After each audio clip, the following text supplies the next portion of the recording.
नमस्कार दोस्तों, राधे राधे, जय श्री कृष्णा। तो आज हम बात करने वाले हैं होलिका दहन के बारे में कि आखिर क्यों किया जाता है होलिका दहन। वह जानेंगे इसके शुभ मुहूर्त के बारे में। तो होलिका दहन होली त्यौहार का पहला दिन है। फाल्गुन मास की पूर्णिमा को मनाया जाता है। इसके अगले दिन रंगों से खेलने की परंपरा होती है, जिसको होली व अनेकों नाम से भी जाना जाता है। होली बुराई पर अच्छाई की विजय के उपलक्ष्य में मनाई जाती है। होलिका दहन को छोटी होली भी कहा जाता है। वह इसके अगले दिन बड़े ही हर्ष उल्लास से रंग खेलने का प्रावधान है। वह अबीर लगाकर एक दूसरे से गले मिलते हैं। वह मिलकर अच्छे से पर्व मनाते हैं। भारत में मनाए जाने वाले सबसे शानदार त्योहारों में से होली एक है। होली दिवाली की तरह ही बुराई पर अच्छाई का प्रतीक माना जाता है और वहीं हिंदू के लिए होली का पौराणिक महत्व भी है।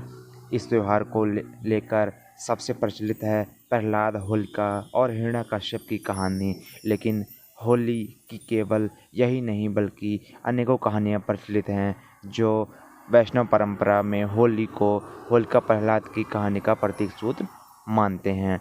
आइए जानते हैं होलिका दहन में शास्त्रों के अनुसार नियम को। तो फाल्गुन शुक्ल अष्टमी से फाल्गुन पूर्णिमा तक होलिकाष्टमी माना जाता है, जिसमें शुभ कार्य वर्जित हैं। इस समय कोई भी शुभ कार्य नहीं किया जाना चाहिए।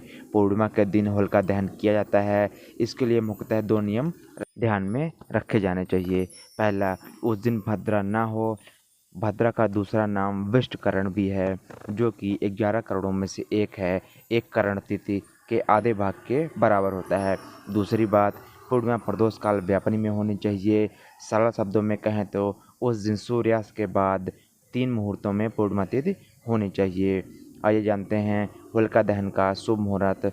तो होलिका दहन का शुभ मुहूर्त जो स्टार्ट होने वाला है 6:24 से लेकर 8:51 तक रहने वाला है। इस समय बहुत ही शुभ कार्य है। इस समय होलिका दहन का कार्य किया जाना चाहिए। इस साल होलिका दहन की जो अवधि है 2 घंटे 27 मिनट तक रहने वाली है। तो आइए जानते हैं होलिका दहन की कथा के बारे में। तो पुराणों के अनुसार दानवराज हिरण्यकश्यप ने जब देखा कि उसका पुत्र प्रहलाद सिवाय विष्णु भगवान के अन्य किसी को नहीं भजता है, तो वह क्रोधित हो उठा और अंततः उसने अपनी बहन होलिका को आदेश दिया कि वह प्रहलाद को गोद में लेकर अग्नि में बैठ जाए, क्योंकि होलिका को वरदान प्राप्त था कि उसे अग्नि कोई हानि नहीं पहुंचा सकती है।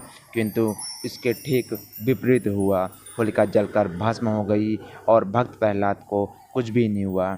इस घटना की याद में इस दिन होलिका दहन की विधान किया जाता है।